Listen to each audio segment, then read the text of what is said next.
Yo, what's going on YouTube, and welcome back to Goal Line Hockey. It's your boy Kevin Forte, and we are continuing the lineup prediction series. Guys, I want to give a quick shout out to you guys. Thank you for watching these videos. These videos are actually doing really well, so I want to thank you guys for watching these videos. It does mean a lot. So, we're heading to the City of Brotherly Love today in the Eastern Conference as we take a look at the Philadelphia Flyers. Now, if you look at some of the guys on this roster, this is a pretty solid Flyers team this year, and I think with some of the moves they've made, there's obviously a lot of room for, specifically the fourth line. There's definitely going to be some debate on who is going to fill out the roster. But with that said, let's look at the forward group. So you got your top line. You're going to see this line pretty much all over the board. I don't think anybody's really going to disagree with this. You're going to have Claude Giroux, Sean Couturier, and Travis Konechny. I think that's a really solid top line. It's worked for the Flyers for the past couple years. I don't really see much changing there. The second line, there is some room for debate, but I think for the most part, this is, again, pretty solid as well. You're going to have Joel Farabee, Kevin Hayes, and Cam Atkinson. I don't think they brought in Cam Atkinson to replace Jakub Voracek to play in the bottom six. That was a 1-for-1 trade. They want to see him in the top six, and I think Cam Atkinson, this was a really good trade for the Flyers. I think they really did well with this deal, and I think getting Cam Atkinson, he's going to add some scoring to that group. He's a good locker room guy as well. I think this is a really good top six, and will definitely be competitive in that really difficult Metropolitan Division. That storyline kind of continues here with the bottom six as well. Scott Laughton coming back. I'm really excited to see him. I know Flyers fans really like Laughton. Just what he brings in energy in the room and as a player on the ice, it's the best of both from a guy like Scott Laughton. James Van Riemsdyk will play on the wing. He's normally a top six guy on most teams in the NHL. But with the Flyers, with how deep they are, he is now a third-line winger, and I think he fits in well with that role. He's going to be playing with guys like Laughton, and also down the middle. This was a recent change, as Chuck Fletcher brought in Derek Brassard. Now, this is a guy that's been bouncing around the league recently. He spent time with the Rangers, was the key piece in that trade with Zibanejad. Seeing how that worked out.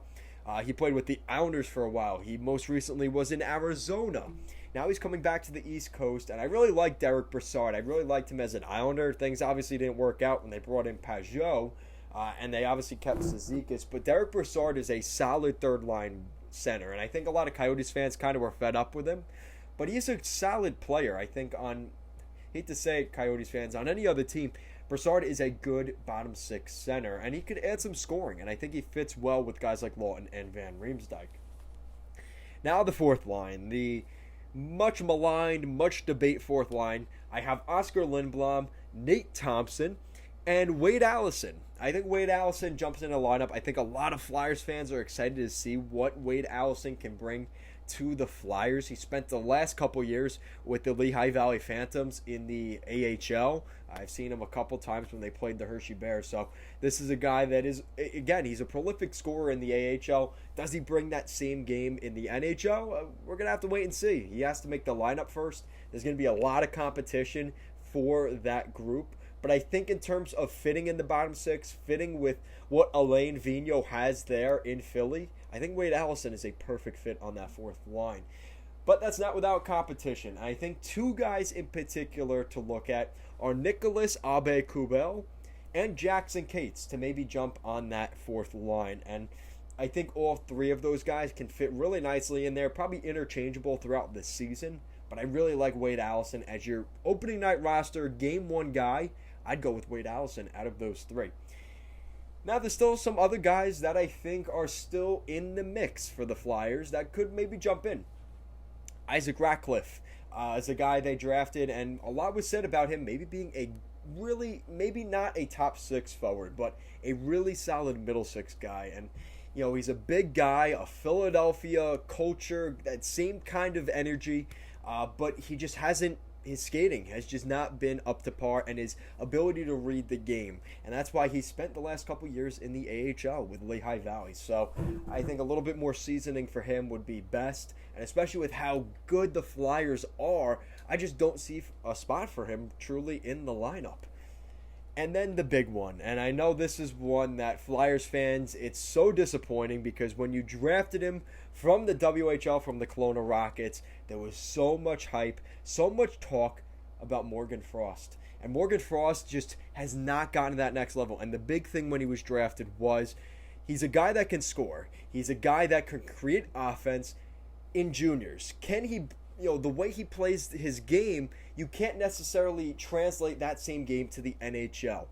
And we've seen that. And I think throughout training camps from the last 2 or 3 years now, he hasn't built up his body either. He's still a fairly small guy for 20, 21 years old.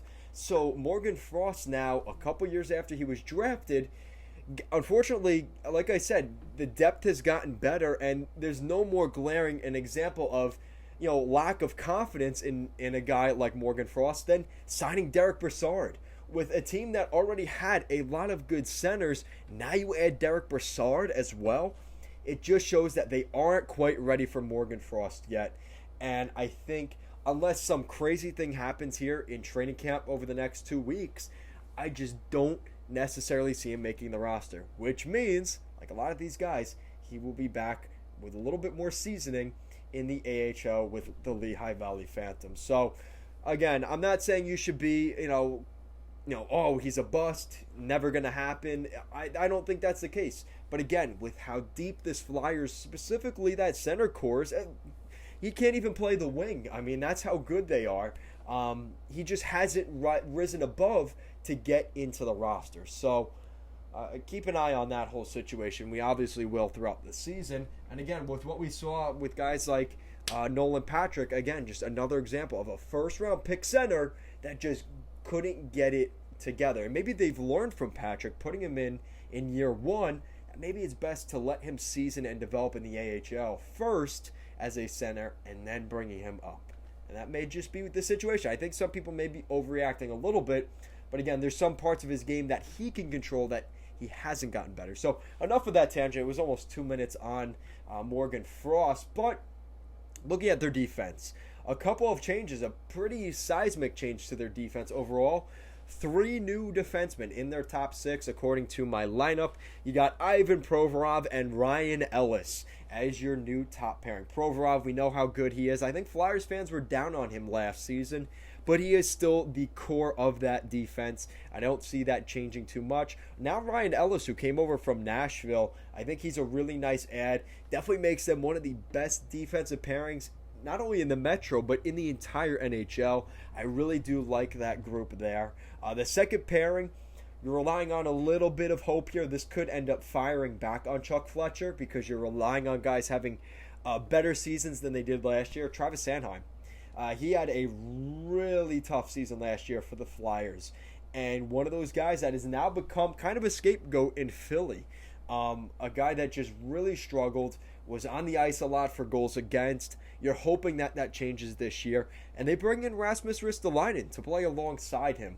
And with all the hype that's been around Risto since he was drafted, a Buffalo Sabres early first-round draft pick, you expect him to be a good, productive defenseman. And this is really his shot now. And I think, the shot in the arm, going to a new city, a new culture, just the way the Flyers handle things with expectations, they're expecting a lot from these two guys this year, which could be a good thing and they rise above, or a bad thing and could blow up in the face of Chuck Fletcher. So we'll have to wait and see what happens with that one. Now moving on to the third pair, I think this is a really solid third pairing. You got Justin Braun and Keith Yandle. So Yan's moving out of Florida.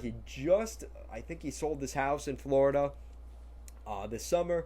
So Yans is heading back up to the East Coast, not necessarily in his hometown up in Boston to play with the Bruins, but not too far away. Actually, a rival of Boston in Massachusetts, in Philly. So we're going to see Keith Yandle and Justin Braun. Keith Yandle is the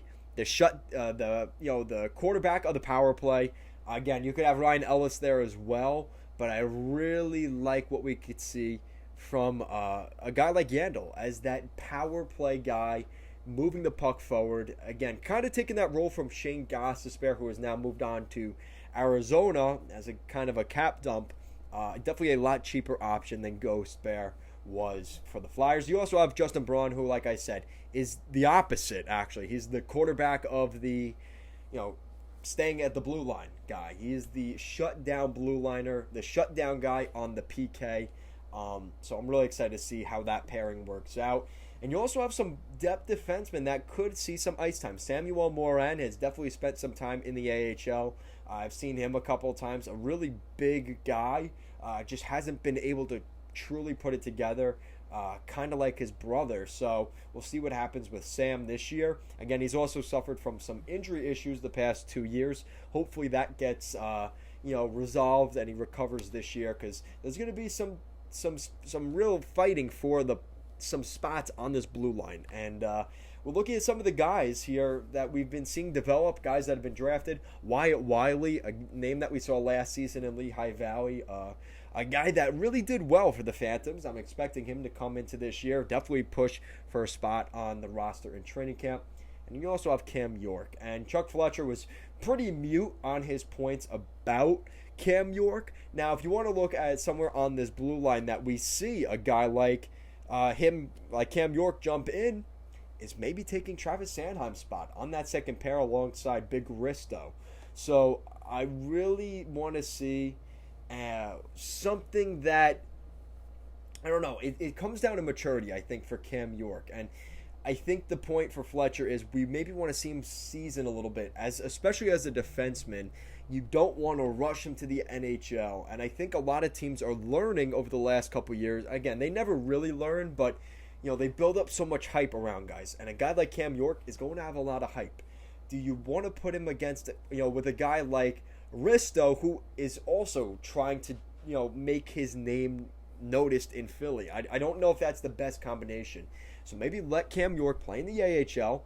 Let him sniff the NHL maybe for a couple games at the beginning of the season, and then send him down to the AHL. I believe he played, college last year, so he should be able to jump right down to Lehigh Valley at some point next year. Same thing for Wyatt Wiley, but I do like that group overall. Looking at in between the pipes, there is also some concern here, but again, there could also be optimism. Last season, I have to get into this as we get into the beginning of the season here, as training camp starts. My bold predictions, and one of my big bold predictions from last year was Carter Hart will be a Vezina finalist or win the Vezina Trophy as the best goaltender this year. That did not happen. Not even in the slightest. Carter Hart had a really bad setback season this year. And his backup was Brian Elliott. Brian Elliott now moves down to Tampa. He is now the backup behind Andrei Vasilevsky, which you probably see at most maybe 2 starts. Obviously I'm kidding there, but Andrei Vasilevsky is the main guy there. So now you're bringing in Martin Jones, who has a connection with some of the staff there, the goaltending coaches there in Philly. But he is also, again, the Flyers have taken a lot of guys that had bad seasons last year and bringing them in. And there is definitely some concern there, because you don't necessarily know what you have. This team on paper, if you look back 2 or 3 years ago, you're like, whoa, they have Ristolainen, whoa, they have Ellis, whoa, they have Martin Jones. But that's not necessarily the case from what we saw last year.